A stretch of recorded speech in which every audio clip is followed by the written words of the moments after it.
Hey everyone, welcome back to Crypto Cash. Thanks again for joining me here. Hope you're having a great day. Let's take a quick look here at the crypto market overview. Just a quick heads up, I'll be out of town from the 29th to the 7th. So there's going to be less analysis during that time. I'll still be updating on Twitter, Telegram, and Discord. In fact, I'm very active on Twitter now. So make sure you check that out. We're growing quite fast. And I just gave a heads up this morning on this breakout for Bitcoin and that these lower time frame divergences plus overextension suggest we see a short-term correction higher. So we're in that position right now where we're correcting higher, but we're also entering our resistance range of 89 to 88K. And at this point here, we can presume we may be range bound between the next $2,000 until that changes the dynamic, right? So once more, 89,000 is right here and 87,000 is kind of like right in this range here. So there's a good chance that we're going to be stuck in that liquidation range. More specifically, actually, that's an open interest range. So if you're not familiar, I did post that as well. That is available here, kind of just showing you that these are the three areas, 89, 88, and 87,000 for support and resistance. So open interest with tight ranges like that generally suggests we range bound. Okay, so we're going to be paying attention to volume to incentivize the price to go in either direction. If volume starts to increase, there's a great chance we go a bit higher. But between now and then, it's best to presume that we may be stuck in this range. All right, we're going to take a look at that and much more. Be sure to stick around. All right, folks, before we jump into the back end data, just a quick reminder, hit that like button, maybe even comment below and let me know what your thoughts are here today. You think Bitcoin's going to break 90,000? Is that even a possibility for you?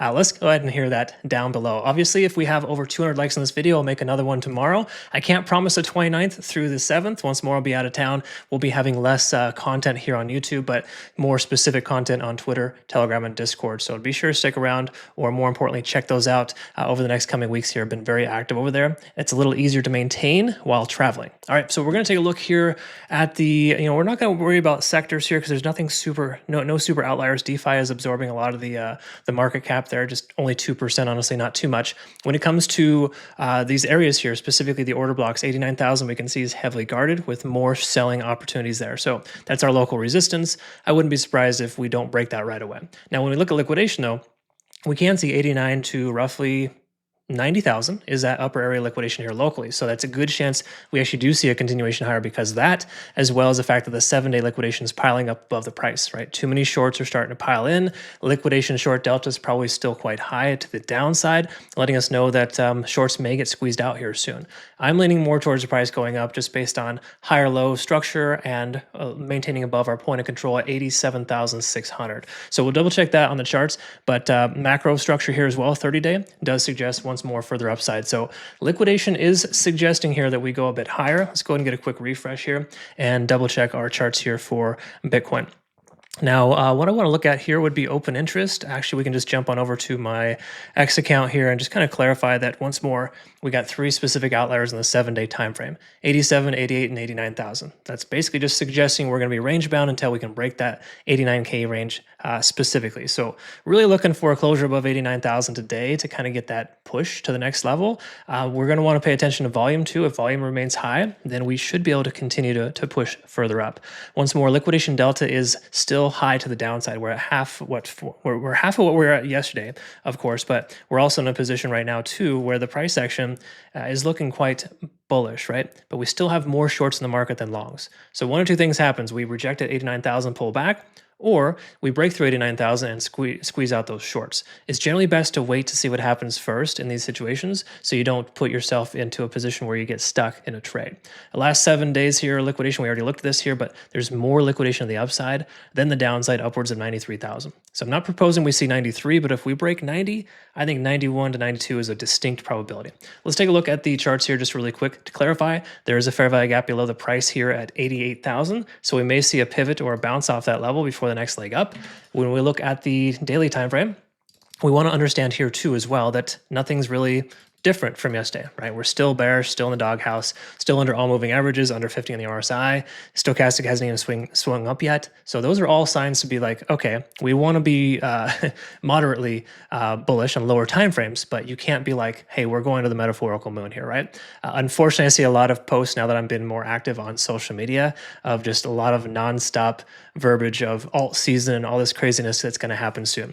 While there are some complementing factors, obviously obviously, with gold and silver being so high, until that dynamic changes, we're going to be in a situation, I feel, to still be kind of suppressed under 100,000 overall. It's going to take a lot to break 100K. So those are just my thoughts here, more local. But until we get above that 90 to 94,000 range on the lower time frames, but maybe 100,000 or higher on the larger time frames, we're not going to be in a position where we want to celebrate too early or premature. Now, when we look at the 4-hour time frame, we are seeing stochastic starting to top out, but we're getting close to 50 on the RSI.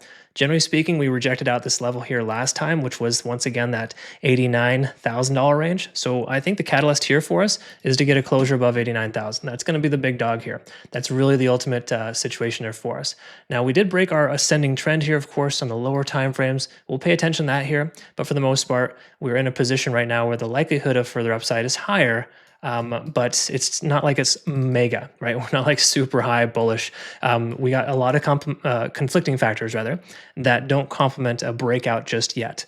If we were to retest 89,000, possibly consolidate there at that level, that might be a good consideration for a breakout trade. Between now and then, as traders, we have no real there shouldn't be any incentive for you to want to try to breakout trade. The truth is most breakouts get fizzled out quickly, and it's very rare for that to happen. You got to catch them quickly, right? For example, we caught some nice profit on Ethereum. That was a breakout trade from yesterday. And then same thing with BNB as well, just looked a lot better than Bitcoin. Kind of, I wouldn't say that was a revenge trade, but we actually had to close out that trade early and validate a couple of days ago. So we jumped back in, still a strong coin, and just something to be kind of mindful of there. Regardless, I point that out because those are tight margins. We're using 20x leverage with like a 1% move, right? We're not holding on for a 5% to 10% continuations. We are taking these breakouts conservatively, almost from a day trader's perspective, but structuring them like a swing trade. So anyways, if you want more information on that, cryptocash.tech is a site. Otherwise, I look forward to working with you. Hope you have a good rest of your day. We'll go ahead and see you in the next one. Take care. All right, folks, let's take a quick look here at Ethereum and kind of just recognize a few important things. First of all, bullish backtest of 2,900. That's where we took entry on our long position, and we secured profits at 2,930, albeit a little bit on the early side. But the good news is we secured profits, got in and got out before the price pulled back, right? And it didn't pull back, but it's still a good lesson to learn, right? So important thing to recognize here is that the current way that things are moving in the market, you want to always secure profits and or adjust your stop loss into profit to ensure you don't get stopped out or turn a green trade into a red trade. Having said that, though, we look at the 15-minute time frame. Ethereum is still looking very, very strong. 2950 is kind of that local high. We may see a pivot or a bounce off that level here soon, just based on that being kind of that local point of control range of 2940 to 2950. Okay, so that's kind of just some things to pay attention to. This is the main reason. If you saw my video from yesterday, you'll know we took a long on Ethereum mainly because it was paired very well with Bitcoin. It broke through its local resistance of 2,900 and it was consolidating and retested that level here. So it's a really good thing to kind of look for. Unlike Bitcoin, which is 4 billion in the red on liquidation long delta, we're seeing 4 billion in the green on this here as well. So Ethereum is essentially absorbing a lot of market capitalization. When it comes to open interest, areas to pay attention to would be 2967 and 2930. Those are two areas here locally we may see a pivot or a bounce. It's common for open interest ranges rather to be retested in the future. Now, when it comes to liquidation, this is the 1 month. Let's look at the 3-day here. I think it's probably more relevant to look at the closer time frames. We can see there's just a little bit more left here above about 3050. We've identified 3050 in the past as kind of a resistance range, 3030 to 3050. So be mindful if you're in a long position on this coin that there's a solid chance we see rejection there. In fact, we've already kind of rejected out at 3,000 if you're to kind of zoom in a little bit there. Now, when it comes to the daily time frame, even though we have, obviously been diverging for a few days now, we haven't broken this descending trend yet. And obviously the descending trend isn't really established. We don't really have like a definitive lower high pattern. But generally speaking, if you kind of just follow this out here, you can see we're running consistent in a lot of ways with these moving averages. There's some confluence here at about 3060, just above the price there. So we got 3050 is that upper range of liquidation, 3060 is the moving averages. We got our 0.5 fib level right there just above as well. So those are all little things that kind of add up to give us, hey, maybe the $30.50 to $3,100 range is an area we want to consider securing profits, or maybe not being super greedy to expect a 34, 35, or 3600 from ETH, right? That would just be naive to think that. So anyways, just some friendly advice there. Be careful holding on for too long. I would recommend securing profits while we were in and out kind of early. We're treating trades as of late more respectfully, right? We got to respect the market. It's a simple way to understand it. So daily time frame here, I think that we're in a position right now where Ethereum is more likely to go higher, has a propensity to retest 3,000 to 3050. I just don't think we're going to see much more out of it between now and then, or obviously until Bitcoin can recapture 90,000. I think we're going to still be in the 30 to 3,100 range for Ethereum as a better case scenario. But those are my thoughts. It could be different from yours. What are your thoughts? Why don't you comment below? Let me know. Quick heads up to our traders. We got a 15% discount on trading fees if you use my link to register through Bitunix. Links down below in the description. All right, folks, let's take a quick look here at Solana. And from a bird's eye view, it does look like we're testing and or broke through our descending trend here. So we're going to double check that on lower time frames. Obviously, pay attention to this this potential shift in momentum. But as identified yesterday, if you didn't catch it, that we have a pretty strong resistance range between 126 and 128. So not saying you should necessarily short right now per se, but once more, this is a potential breakout. Almost every single breakout gets fizzled out lately. So it's important to secure profits wherever possible if you're in a trade. Good news is Solana is moving very well versus Bitcoin, pumping really strong when it does, obviously pulling back when Bitcoin doesn't do well either. So we're seeing a similar synonymous behavior in the last hours worth of trading. But once more, generally speaking, we're going to try to identify those structural shifts here and see if there's any more support in the local range. Quickly to note, 123 and 126, the two areas of open interest.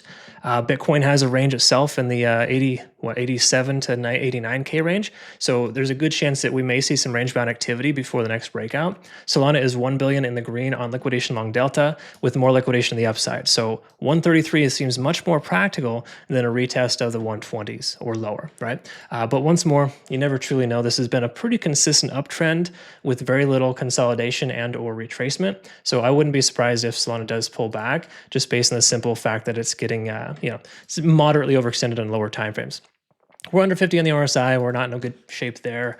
Daily time frame still is not bullish. Please don't think that just because we're having a good day, everything's back on track, or some social media idiot tells you to take a long because we have early lower time frame divergence.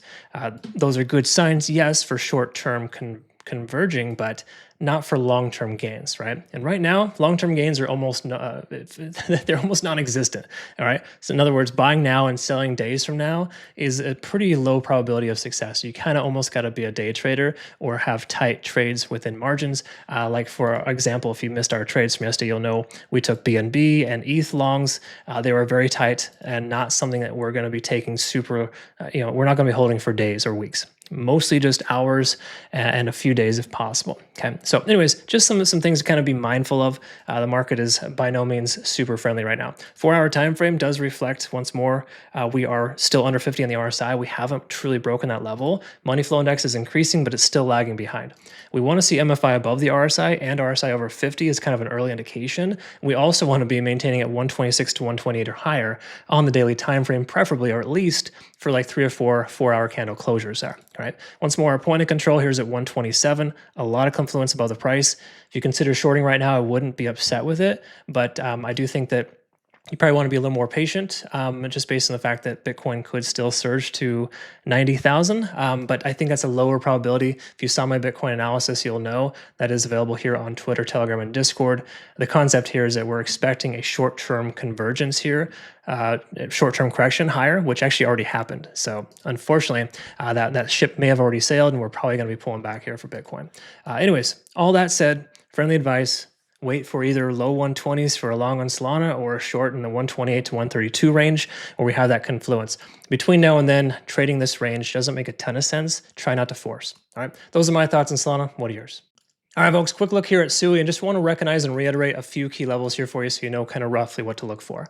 We have some resistance above us at 146 to 148. That area of confluence is upwards of 150. So, 145 to 150 is kind of an easy round number to remember. That's an area that we're going to see a lot of resistance. The price pushes toward that level. It already has kind of rejected off this 146 range and back down. Let's look at the side-by-side here. It does look like SUI is moving synonymous in a lot of ways with Bitcoin. Most coins are doing this here, so it's nothing super outrageous, but it is a little more pullback than push up, if you will. In other words, when Bitcoin corrects itself, SUI is correcting itself almost 2x, at least once more based on that altcoin margin there. Now, what I want you to recognize here, and let's actually look at the last, let's look at the last 30 days here, because I haven't looked at this in a little while, but I wanted to just touch on this because there's actually some open interest above the price at 150. That's actually consistent with a 7-day as well. So the bottom line here is 150 is that heavy area of confluence above the price. Liquidation delta hasn't shifted bullish yet, so still not worth considering a long position until we reclaim 150 or higher. Between now and then, there is liquidation at 157 and 160. And I know it's probably like maybe you're new to the channel and you're like scratching your head. Why is this guy telling me to wait to take a long when, why does he want me to wait for a higher price to take a long? Well, that higher price comes with confirmation letting us know that we've reclaimed and recaptured resistance. So ultimately, what we're looking for is for the price to kind of do one of these, and that's when you get in. You don't try to get into this resistance here. In other words, trying to beat down a door just by kicking it isn't really a good option. Why don't you wait for that door to open first and then close behind you, right? That's kind of the concept here. So anyways, just kind of some friendly advice there from a trader who's been in the industry for over 20 years, just trading in general. I can tell you that bullish backtests are more appropriate than just trying to trade a breakout. All right, so just wait on that if you're going to insist on a trade. If you do want to wait for a lower price point, I will understand that. 4-hour time frame is not giving us a lot of good signs, nor is the daily. So I think it's still very premature to consider a trade on this coin. I'm going to be looking for a solid closure above 148 at the very least to give me confirmation on that local high to be retested as a new low first. But once more, those are just my thoughts. These are my conservative considerations here. Definitely just something that is always looking out for your best interests, not necessarily mine. So I hope you find benefit here, and thank you so much again for watching. We'll look forward to seeing the next one. Take care.